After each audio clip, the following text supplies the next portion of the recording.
You ever find yourself in a place so barren and quiet that the slightest sound feels like a shout? That was me, landing in the middle of this desert art camp, which honestly sounded way cooler in the brochure than it actually was. Picture this: endless stretches of dusty sand, a few scraggly bushes, and a handful of canvas tents pitched on cracked earth. The kind of place where even your thoughts start echoing. I wasn't exactly prepared for the silence or the loneliness.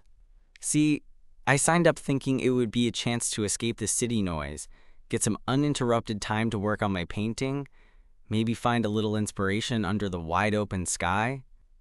What I didn't expect was to be the only guy among a group of about 20 women.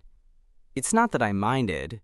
Actually, it was kind of nice at first, like I'd stumbled into some secret society or something. But as the sun dipped below the horizon and the desert cooled, the isolation hit differently. That's when I noticed him. The only other guy.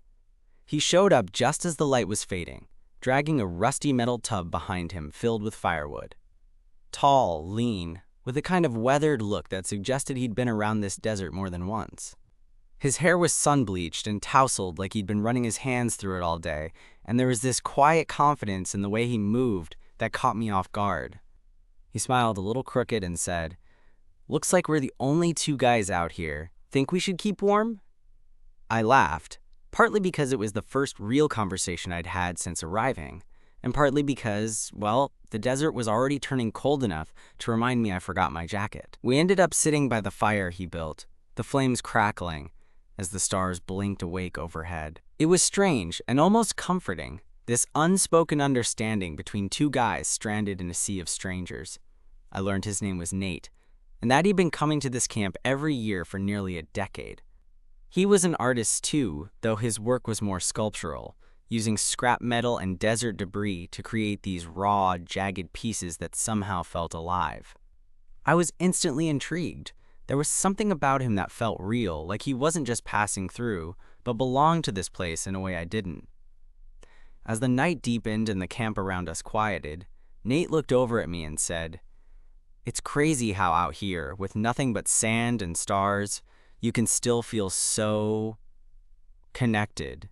I nodded, realizing that in this vast, empty place, the unexpected company was more than just a comfort. It was something I hadn't even known I was craving. That night, as we sat talking by the fire, I had no idea how much that chance meeting was going to change everything. But for the first time in a long while, the desert didn't feel quite so empty. We stayed by the fire for hours that first night, neither of us really wanting to break the spell of that shared quiet. I couldn't remember the last time I'd felt so unguarded.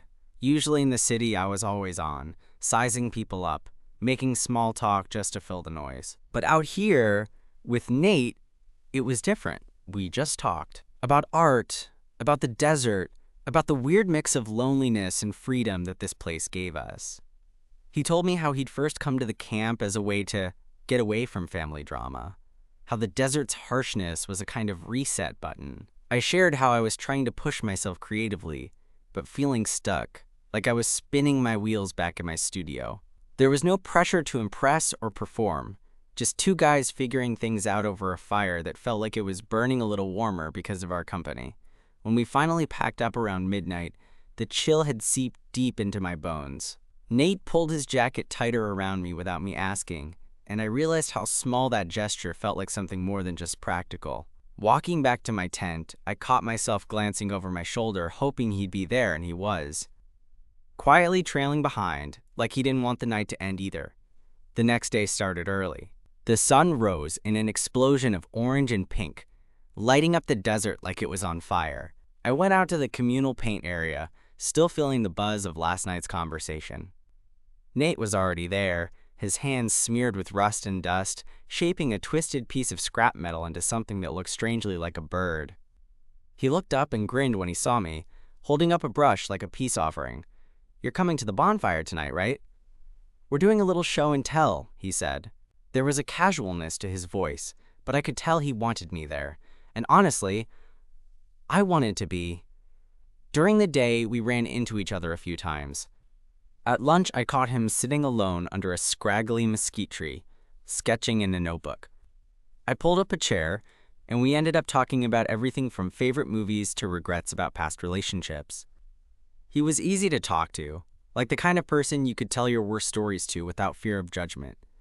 There was this quiet magnetism about him, a calm strength that made me feel like I could breathe a little easier. Not that I was looking for anything serious. I wasn't even sure what serious looked like for me, but Nate had a way of making the idea of connection feel natural, not scary. Night rolled around again, and the camp gathered near a big bonfire pit. People were sharing their work, laughing, and swapping stories under that vast desert sky. When it was Nate's turn, he stood up with his sculpture and spoke about how the desert taught him to find beauty in broken things. I watched his face in the firelight, the way his eyes held the flicker of the flames, and something softer, almost vulnerable. After the crowd dispersed, Nate found me sitting by myself, the cold settling back in. Without a word, he handed me his jacket. "Keep warm," he said, that same crooked grin playing on his lips. We ended up walking together toward the edge of the camp, away from the noise. The desert at night was a whole other world, quiet, vast, and somehow intimate. Nate stopped and looked at me, eyes reflecting the stars. "You feel it too, right? The way this place strips everything down to what really matters." I nodded, suddenly aware of how close we were standing. The space between us felt charged, like the thin desert air was holding its breath. I wanted to say something, anything, but the words got caught somewhere between my heart and my tongue. Instead, Nate reached out and brushed a stray hair back from my forehead, his fingers lingering longer than necessary. "I'm glad you're here," he said quietly. That simple sentence hit me harder than I expected. Because, yeah, I was glad. For the first time in a long time, I felt like I wasn't just passing through, like maybe I was exactly where I was supposed to be. We stayed there for a while, just standing under the stars, the desert's cold creeping up on us again. But this time, it didn't feel so biting. Because no matter how empty this place seemed, with Nate there, it felt full. Like the kind of warmth you don't find in a fire or a jacket, but in the way two people show up for each other when it counts. And honestly, I was curious to see where that warmth would take us. The next morning, I woke up with the desert sun sneaking through the thin tent fabric, casting stripes of light across the dusty floor. I felt different, lighter somehow, like the night before had shifted something inside me. Maybe it was Nate's presence, or just the raw honesty of being out here, stripped away from the usual noise of my life back home. I wasn't expecting to see him at breakfast, but there he was, sitting on a fallen log near the makeshift dining area, sipping black coffee from a chipped mug. I slid down next to him, and for a moment, neither of us said anything. Just the crackle of a small fire someone had started to keep the morning chill at bay. So I said, breaking the silence, "What's the plan for today? More metal bird sculptures?" He chuckled, a low sound that made the tension in my chest ease. "Nah, today I'm actually trying something different. I want to paint." "Figured I'd steal some of your inspiration." I raised an eyebrow. "My inspiration? That's a new one." "Hey, don't knock it till you try it." He grinned. "But seriously, I'm curious about how you see this place. I mean, you're new here, right? What's it like coming in fresh?" I thought about it for a second. Honestly, it's been hard. Beautiful, but hard. There's this loneliness that sneaks up on you, even with people all around.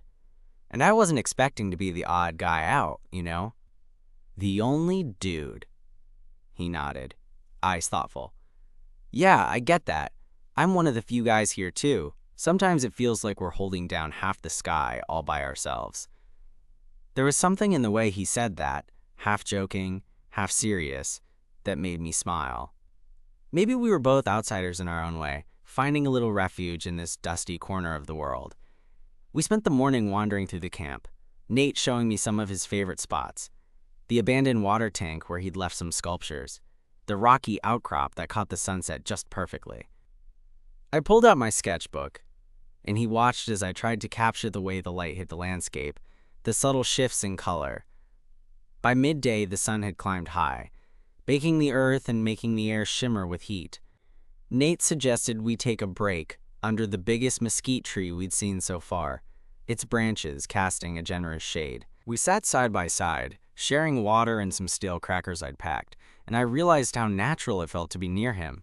So I said, "What's the story with you in this camp? You said you've been coming for years." He shrugged, a little sheepish. "It's complicated. I guess I was trying to run away from some stuff back home. Family drama, bad relationships, all that. This place gave me a chance to be myself without all the noise. And over time, it became more than that. It's where I found my art and, I don't know, maybe a little bit of peace." I nodded, feeling a thread of recognition. I wasn't so different. Maybe that was why I'd gravitated toward him in the first place. The afternoon slipped away faster than I expected, and before we knew it, the sky was shifting again, the sun dipping low and turning everything golden. We headed back to camp, the air cooling quickly as the desert prepared for another cold night. That evening, as the camp gathered again around the bonfire, I found myself standing next to Nate, our shoulders almost touching. The firelight danced in his eyes, and I felt a sudden surge of courage. "Hey," I said, my voice a little quieter than usual, "do you want to go for a walk after this? Just away from everyone for a bit?" He looked at me, a slow smile spreading across his face. "Yeah, I'd like that." Later, we slipped away from the group, stepping into the open desert under a sky so vast it swallowed us whole. The stars were impossibly bright, and the only sound was the crunch of our boots on the gravelly ground. We walked side by side, the silence between us comfortable, like a conversation of its own. After a while, Nate stopped and looked up at the Milky Way arching above. "Crazy to think," he said softly, "that out here, under all this emptiness, you can feel more connected than you ever do in the city." I nodded, feeling the truth of it settle deep inside me. Then, without thinking, I reached out and took his hand. He didn't pull away. Instead, he squeezed mine gently and turned to look at me, his eyes reflecting the starlight. "It's funny," he said, "how some places just find you. And some people, too."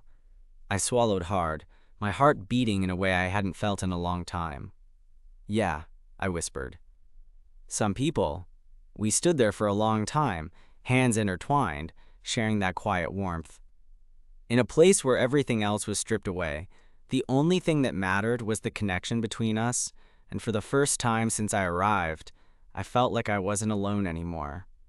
We stood there for a long time, hands intertwined, the desert night wrapping around us like some kind of quiet promise. It was the kind of moment you know people talk about but rarely get to live through, the kind that's both fragile and fierce all at once. I could feel my heartbeat loud in my ears, but at the same time, everything felt impossibly still, like the whole world had taken a breath and paused just for us. Eventually, Nate broke the silence. "You know, I never thought I'd meet someone like this here. Not at camp. Not in the middle of nowhere." He gave me that crooked smile again, the one that somehow made me feel like I was exactly where I was supposed to be. I squeezed his hand, feeling a warmth spread through me that wasn't just from the desert heat. "Me neither," I admitted. "Honestly, I came here thinking I'd be alone with my art. Didn't expect to find someone else who just gets it." He tilted his head, his eyes searching mine in a way that sent a shiver down my spine. Maybe that's the desert secret. Stripping away all the noise so you find what really matters. We started walking back to camp slowly, the sand cool beneath our boots and the stars still blazing bright overhead. I could feel that shift inside me, the one where you realize things are changing, but you're not ready to name what yet. Nate's presence was magnetic, pulling me in without any rush or pressure. It was just two people, standing on the edge of something new. The next few days at camp felt different. Nothing about the landscape changed, but everything inside me did. Nate and I fell into an easy rhythm. Morning coffees shared beneath the mesquite tree, afternoons spent watching each other work on our projects, conversations that stretched long past sunset around the fire. Sometimes we'd just sit side by side in silence, the kind of comfortable quiet that only happens when you don't have to fill every moment with words.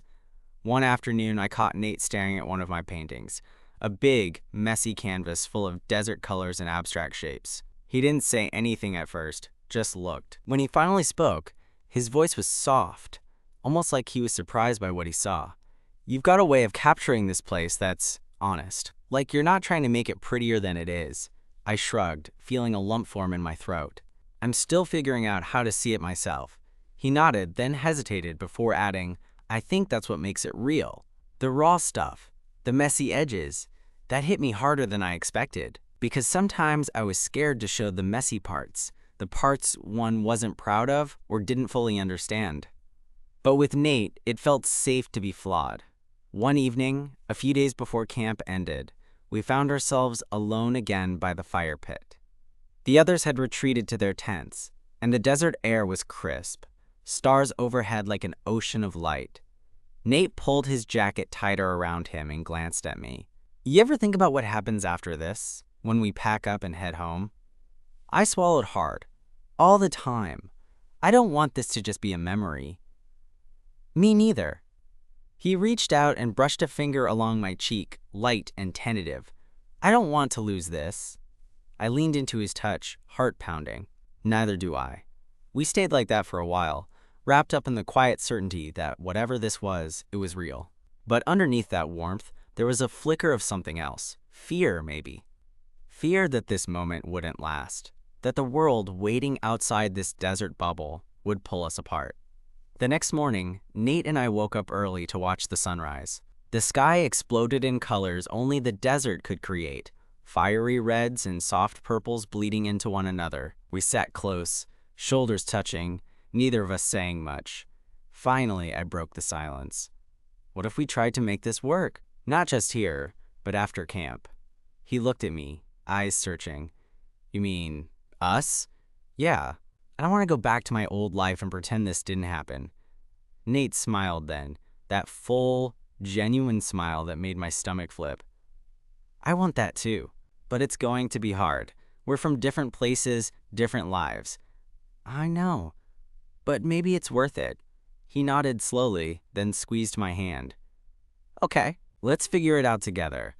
For the first time in a long time, I felt like I wasn't alone, not just in the desert, but in life.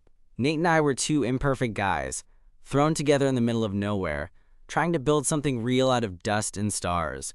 And honestly, I couldn't wait to see where that journey would take us. Packing up my things the next morning was a strange mix of excitement and dread. The desert had been a kind of refuge, a place where the noise of my daily life, work stress, city crowds, the constant hum of being on had faded into the background. Now, reality was creeping back in, and with it, all the questions about what came next with Nate. We didn't say much during breakfast. The camp was already buzzing with people exchanging contact info, making plans to meet up in the city, or promising to keep in touch. Nate and I sat side by side, our hands occasionally brushing, but neither of us making a move to close the gap. Finally, he cleared his throat. "So, how do we do this? Go back to our separate lives and somehow stay connected?" I shrugged, trying to sound casual but failing miserably. "I don't know. I guess we figure it out, like we always do with everything else." He smiled, but there was a flicker of uncertainty in his eyes. "Yeah, figure it out." The drive back to the city felt surreal. The landscape changed so quickly, from barren desert to sprawling suburbs, towering buildings looming where there was once only sky. I kept stealing glances at Nate, who was quietly staring out the window, lost in thought. When we pulled up to my apartment, the reality hit me like a wave. No more endless horizon. No more stars so bright they looked like they'd fall if you reached out. Just concrete and noise and the same old routines waiting to swallow me whole. We stood awkwardly by my front door, the weight of unspoken words hanging between us. "I don't want this to end," Nate said finally, his voice low. "Me neither," I admitted. "But how do we make sure it doesn't?" He reached out, hesitating for a second before pulling me into a hug that felt like it was trying to hold on to every bit of the desert warmth we'd shared. I closed my eyes, letting myself sink into that moment, even though part of me was screaming that this was just the beginning of a harder road. Over the next few weeks we tried. Texts turned into calls, calls into video chats, We sent pictures of our workspaces, shared music and playlists, and somehow managed to keep the connection alive, despite the miles and the distractions. But it wasn't always easy. There were missed calls, days when one of us got too busy or too tired to respond. The distance sometimes felt like a wall we were both bumping up against, trying to find cracks to slip through. One evening, after a particularly long day at work, I found myself staring at my phone, waiting for Nate to reply to a message I'd sent hours ago. When his name finally popped up on the screen, my heart leapt. "Hey," he wrote, "can we talk?" I called him immediately. His face appeared on the screen, tired but smiling. "I miss you," he said simply. "I miss you too," I said, the words catching in my throat.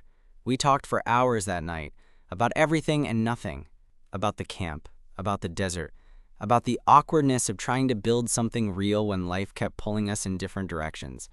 And then, out of nowhere, Nate said, "I'm thinking of coming back here next year. Maybe we could, plan it together?" My heart sped up. Yeah, I'd like that. That promise, a fragile thread between two people trying to hold on, felt like everything. Months passed, seasons changed, and every time I felt overwhelmed by the distance or the doubts, I'd think back to that desert night, the way the stars had wrapped us in their quiet light. It reminded me that sometimes the most unexpected places, the most unlikely people, can become the warmth you never knew you needed. And maybe, just maybe, that was enough to keep us going. The months that followed were a weird kind of balancing act. We were both living our own lives, but tethered by this invisible thread stretched thin across miles. There were good days, long phone calls where we talked until dawn, shared playlists, swapped photos of studio progress, and bad days, where the silence between texts felt louder than a crowded room. Work got busy. I was dealing with a project that pleased meet up every spare minute, and Nate's schedule was just as unpredictable, sometimes disappearing for days with no warning. We tried to plan visits, but life kept getting in the way, the kind of thing that makes you question if this was all just a pipe dream. One Saturday, I got an unexpected text from Nate. "I'm in town. Can I come by?" My heart jumped. I hadn't seen him since the camp, and the idea of having him here, in my messy little apartment, was both thrilling and terrifying.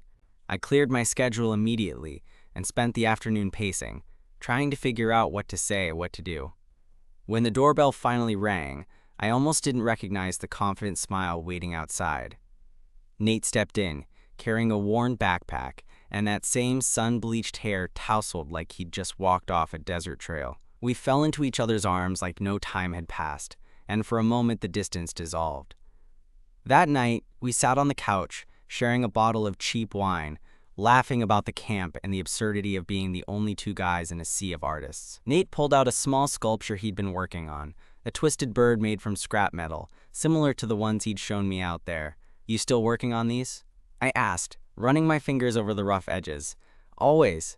They remind me of the desert, the way something broken can still be beautiful." I nodded, feeling like that was our story too. The next day, we wandered around the city, revisiting old haunts and finding new corners to explore together. It was easy, effortless even. Like the desert had given us permission to be ourselves, no masks or pretenses. But as evening fell, reality crept back in. Sitting across from each other at a cramped diner, the conversation turned quieter, more serious. So, Nate began, stirring his coffee. "How do you see this working long term?" Us, I mean. I hesitated, swallowing the lump in my throat. "Honestly, I don't know, but I want to try." He reached across the table, taking my hand in his. "Me too, but it's going to take work, and maybe some tough decisions." I looked at him, feeling the weight of those words but also the hope behind them. "I'm willing to figure it out. With you." Nate smiled, that same crooked grin that had pulled me in from the start. "Good, because I'm not letting go." Over the next few weeks, we talked more openly about fears, about hopes, about what we wanted from life. We made plans to visit the desert camp together again next year, but this time, not as strangers or just the guys who happened to be there. We wanted to build something, a partnership, a future. It wasn't perfect. There were moments of doubt, missed calls, and arguments fueled by stress and distance. But every time, we came back to the same place, the connection that had started in the middle of that quiet desert night. One evening, after a long week, Nate surprised me with a video call. He was smiling, but his eyes looked tired. "I've been thinking," he said. "Maybe it's time I moved here, for good." My heart leapt. "Are you serious?" "Yeah, I want to be close, not just in phone calls and visits. I want to build a life with you." I felt tears prick at the corners of my eyes. It was scary and exciting all at once, the kind of leap that changes everything. "I want that too," I whispered. We made tentative plans, knowing there would be challenges, but ready to face them together. Because after all the distance, the uncertainty, and the quiet moments under desert stars, we'd found something worth holding on to. And for the first time in a long time, I believed that maybe, just maybe, love could grow in the most unexpected places. The day Nate moved into my apartment felt surreal, like stepping into a new chapter without a clear map, but with a deep sense of trust that we'd find our way together. Watching him unpack his worn backpack, carefully setting down that metal bird sculpture on my windowsill, I realized how much this felt like home. Not the place itself, but the fact that he was here, part of it, part of me. We fell into a rhythm, figuring out how to live side by side, the little compromises, the shared mornings with coffee, the quiet evenings where words weren't always necessary. It wasn't perfect. There were moments when the weight of blending two lives felt heavy, when the distance of the months apart lingered like an echo. But there was also laughter, a steady kindness in the way we listened and showed up for each other. One evening, a few months after Nate's move, we found ourselves back at the desert camp. The same cracked earth, the same wide-open sky, but this time, everything looked different. Familiar, but richer, full of memories and the promise of what we'd built. We sat by the fire, just like that first night, the flames casting flickering shadows on our faces. Nate reached over, slipping his hand into mine, and I felt that old, warm spark, the one that had started it all. "It's funny," he said softly, "how the desert brought us together. I never thought I'd find someone in a place like this." "Me neither," I replied, squeezing his hand. "But I'm glad we did." We stayed there under the stars, talking about everything and nothing, the silence between us comfortable and full. In that moment, I understood that love isn't always a grand gesture or a perfect story. Sometimes, it's just two people showing up for each other, day after day, finding warmth in the quiet spaces in between. And as the fire crackled and the night stretched on, I knew we were exactly where we were meant to be. Together, grounded, and ready for whatever came next.